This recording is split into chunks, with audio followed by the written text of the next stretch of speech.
وَتِلْكَ الْأَمْثَالُ نَضْرِبُهَا لِلنَّاسِ وَمَا يَعْقِلُهَا إِلَّا الْعَالِمُونَ. Ya ikhwan, ini ada satu prinsip yang antum camkan baik-baik. Jangan menganggap remeh dalam urusan dakwah. Jangan menganggap remeh urusan irsyadun nas, nuntun orang. Ini anak kisahkan, kisah nyata. Dulu masih rumah tahfidz Al-Quranul Karim, masih rumah kita, rumah belajar yang itu ya, di Sako. Ana lupa orangnya. Kalau ndak chatting ana, Ustadz, antum mau nggak ngisi tausiah acara walimahan pernikahan? Ada ikhwan butuh yang ngasih tausiah. Kata anak, insya Allah. Waktu itu santri masih awal-awal, masih nasihin, masih siapa itu, masih musim baru selesai pandemi. Tak lama itu ikhwan chatting anak ya, chatting. Ustaz, bisa enggak lokasinya di Kenten Laut, sepupu anak yang nikah itu. Anak datang anak waktu itu ngisi tausiah. Ya suka tanya panjang lebar. Syarif ke Yaman tanggal berapa? Kalau enggak salah tanggal 9 Januari atau 19 Januari. Intinya sekitar gitu. Di bulan Januari tahun 2023. Ikut dia ke Yaman bareng Syarif. Beberapa hari sebelum anak pulang ke Indonesia di Saudi, ini pulang ke Indonesia. Ketemu anak di Saudi, nginep tempat kami, kamarnya, dan mau pulang.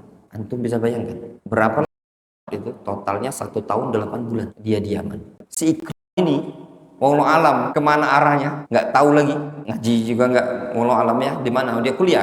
Lalu udah lama nggak ketemu majelis ilmu. Dia orang yang pertama menjadi sebab kenal anak, kemudian berada di Yaman selama 1 tahun 8 bulan, mendapatkan pahala amal belajar di sana.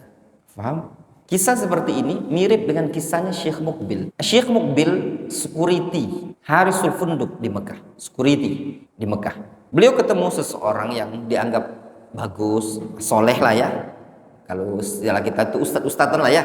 Kita di Indonesia ini nasihatkan kepada Syekh Mukbil, ngasih kitab kepada Syekh Mukbil.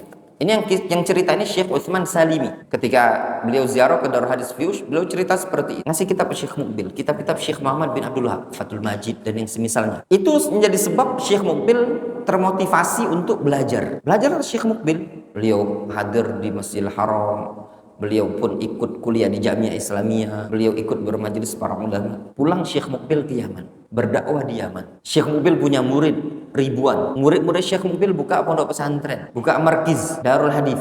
Kata Syekh Utsman Salimi, hitung tuh pahalanya orang yang menjadi sebab Syekh Mukbil termotivasi untuk belajar di Jamiah Islamiyah tadi. Dia tidak dikenal oleh kita. Kita aja tidak kenal siapa namanya ya. Orang lebih kenal Syekh Mukbil. Tetapi dia menjadi perantara Syekh Mukbil menjadi penuntut ilmu. Berapa pahala yang dia dapatkan? Tak kehitung ya ikhwan. Itulah amal jariyah. Antum jangan menganggap amal jariyah itu harus bangun masjid. Bisa jadi amal jariyah itu cuman semata-mata player yang antum share. Contoh lain, ada mungkin antum yang di sini termotivasi datang ke sini melalui perantara player atau apa gitu. Antum gimana bisa datang ke sini? Melalui siapa? Ustadznya antum. Nah, ustadznya antum. Antum hitung. Bisa bayangkan antum duduk di majelis ini, antum baca Al-Quran, antum dapat ilmu ini. Beliau mendapatkan pahala amal jariyah. Sehingga jalan-jalan kebaikan itu banyak. Ta'limun nas, mengajarkan ilmu kepada umat manusia, memberikan hidayah, petunjuk kepada umat manusia. Tidak mesti antum harus duduk di majelis ilmu ngajar satu persatu. Semata-mata antum ngasih tahu di situ ada pengajian, di situ ada majelis ilmu. Kalau belajar di situ, itu saja sudah wasilah, perantara untuk menuju kebaikan.